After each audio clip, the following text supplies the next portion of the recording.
ہمارے قادریہ سلسلے کے ایک شیخ گزرے امیر سید عبدالواحد بلگرامی رحمت اللہ علیہ، بہت بڑے درویش تھے، اعلیٰ حضرت کا پیر خانہ موریرہ شریف اور میرارہ والے بلگرام کے مرید ہیں۔ بلگرام سید میر عبدالواحد بلگرامی کے پاس ایک نوجوان آیا تو اس نے آ کر کے عرض کی کہ حضور میں جوان ہوں، تو جب سے سنا نا مر جانا ہے، قبر میں جانا ہے، جنازہ دیکھا ہے، قبر میں بندے کو اترتے دے، مجھے موت سے بڑا ڈر لگتا ہے، کوئی وظیفہ بتائیں جو مجھے کو نصیحت کریں۔ تو میر عبدالواحد بلگرامی رحمت اللہ علیہ فرمانے لگے بیٹے تیری جیب کس طرح کی ہے، پیسے کس طرح کے؟ کہنے لگا حضور بڑا کرم ہے اللہ کا، مالدار ہوں، خوشحال ہوں۔ آپ نے فرمایا ایک پروگرام، یہ نہیں اس کو نفسیاتی طور پہ مطمئن نہیں کیا، نہ آپ نے اسے کوئی وظیفہ بتایا، نہ ذہنی طور پر اسے کوئی لیکچر دیا، کہ فرمایا تیری مالی پوزیشن کس طرح کی ہے؟ کہنے لگا حضور میں الحمدللہ مالدار ہوں، اللہ نے مجھے نوازا ہوا ہے۔ آپ فرمانے لگے اس طرح کر، روزانہ کی بنیاد پہ صدقہ دینا شروع کر، اور فرض نماز کے ساتھ ساتھ روزانہ کی بنیاد پر چند نفل پڑھنے شروع کر، صدقہ روز دے، 10 روپے دے لیکن دینے روزانہ ہے، 15 روپے دے لیکن دینے روزانہ ہے، روزانہ کی بنیاد پر صدقہ کر۔ بچہ کہتا ہے میں بھی حیران تھا کہ حضرت میں تو وظیفہ پوچھنے آیا تھا کہ موت سے ڈر لگتا ہے، انہوں نے مجھے صدقے پہ لگا دیا، نفل پہ لگا دیا، وہ تو کام میں کر رہا ہوں۔ خیر بزرگ تھے، وظیفہ پڑھنے لگا، صدقہ دینے لگا، اللہ اللہ کرنے لگا۔ فرماتے ہیں کچھ دن بیت گئے تو میر عبدالواحد بلگرامی رحمت اللہ علیہ 6-7 ماہ کے بعد دوبارہ ملاقات ہوئی تو فرمانے لگے بیٹے اب تیرا کیا حال ہے؟ تو وہ نوجوان کہنے لگا حضور اب مجھے مرنے سے ڈر نہیں لگتا، بلکہ اب تو میرا مرنے کو دل کرتا ہے، تو دل کرتا ہے، ڈر نہیں لگتا، اب دل کرتا ہے۔ اور حضور آپ نے میرے ساتھ کیا کیا ہے کہ میرا تو دل کرنے لگا ہے مرنے کو، خوف نکل گیا ہے، دل کرنے لگا ہے میں جاؤں۔ تو بڑا خوبصورت ارشاد فرمایا، کیا بات ہے، اللہ والوں کی باتیں اللہ کے لشکروں میں سے لشکر ہوتی۔ میر سید عبدالواحد بلگرامی رحمت اللہ علیہ فرمانے لگے بھائی جس جگہ آدمی کی پراپرٹی ہوتی ہے، جس جگہ اس کا مکان ہوتا ہے، جس جگہ اس کی جائیداد ہوتی ہے، وہاں اس کا جانے کو دل کرتا ہے۔ فرمایا اب تو نے صدقہ دے کے نفل پڑھ کے جنت میں اپنا مکان بک کرا لیا ہے، اب وہاں تیرا پلاٹ ہو گیا ہے، اب تیرا ڈر نہیں لگے گا، اب تیرا جنت میں جانے کو دل کرے گا،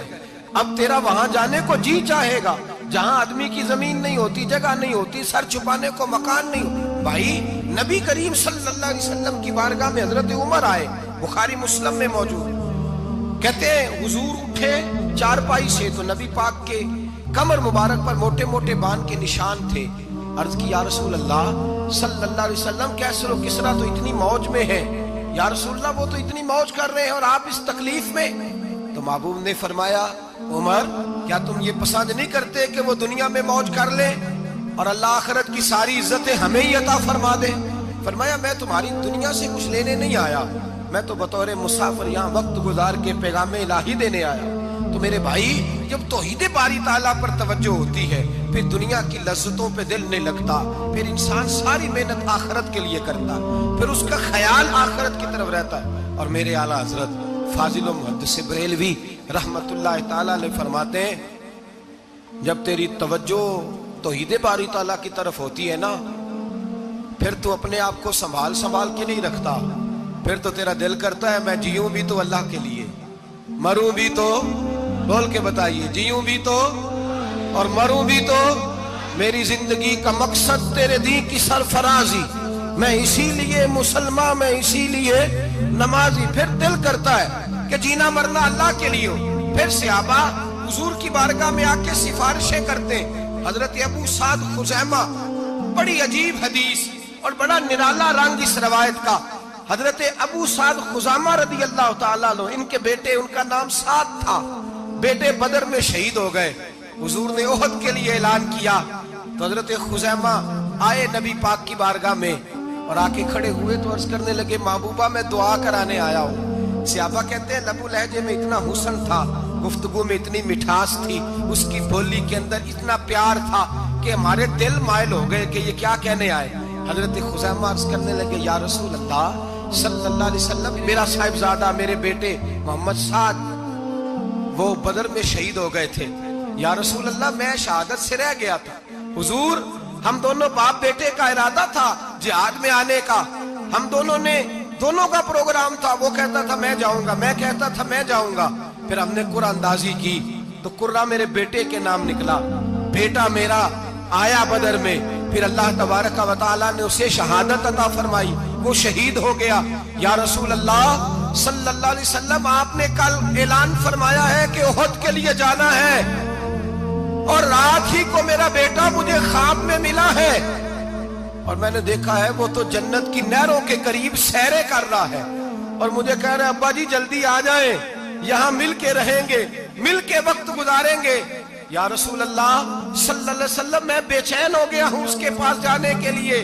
دعا فرمائے اللہ مجھے بھی شہادت عطا فرما دے، اللہ مجھے بھی شہادت دے دے۔ صحابہ کہتے ہیں اس کی عجیب، اس کا دعا کرانے کا، ہم نے تو دیکھا تھا لوگ دعا کرانے آتے ہیں کوئی مصیبت کے لیے، کوئی پریشانی کے لیے، کوئی آزمائش کے لیے، کوئی بیماری کے لیے۔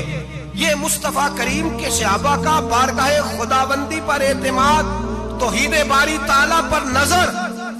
کہ وہ کہتے ہیں ہم تو اللہ کے لیے جان دینے کی دعا کرانے آئے، دعا کریں اللہ ہمیں اپنے رستے میں شہادت کی موت دے۔ صحابہ کہتے ہیں نبی پاک نے دعا فرمائی،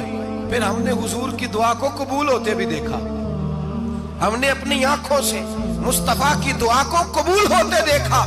ہم نے جناب خزیمہ کو احد کے میدان میں شہید ہوتے دیکھا،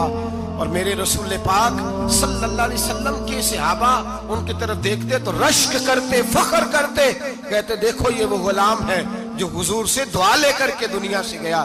آج جو لوگوں کا مرنے کو دل نہیں کرتا، آج بڑی بڑی بلڈنگیں بناتے ہیں، بڑی بڑی عمارتیں کھڑی کرتے ہیں، بڑی بڑی جائیدادیں بناتے ہیں، ہر بینک میں اکاؤنٹ کھلواتے ہیں، سرمایہ پیسہ دنیا داری بناتے ہیں، تعلقات بناتے ہیں، سیاسی سماجی رشتے، دنیا داری کے جھوٹ کے ناطے۔ توحید باری تعالیٰ پر جب اعتماد ہوتا ہے تو انسان جس رشتے کو مضبوط کرنا چاہتا ہے وہ یا خدا کا رشتہ ہوتا ہے یا محمد مصطفیٰ کا رشتہ ہوتا ہے، باقی تو پھر اس کی توجہ ہٹ جاتی ہے توجہ، پھر وہ یہ دیکھتا ہے کہ خدا رسول کے ساتھ رشتہ کس طرح مضبوط ہو سکتا ہے۔ میرے بھائی، توحید باری تعالیٰ اللہ کے رستے میں مرنے کا جذبہ دیتی ہے، راہ الہی میں نکلنے کا شوق پیدا کرتی ہے۔ اللہ تبارک و تعالیٰ کی توحید جب تو کامل طور پر مانتا ہے پھر تیرا آگے بڑھنے کو دل کرتا ہے۔ حضرت سیدنا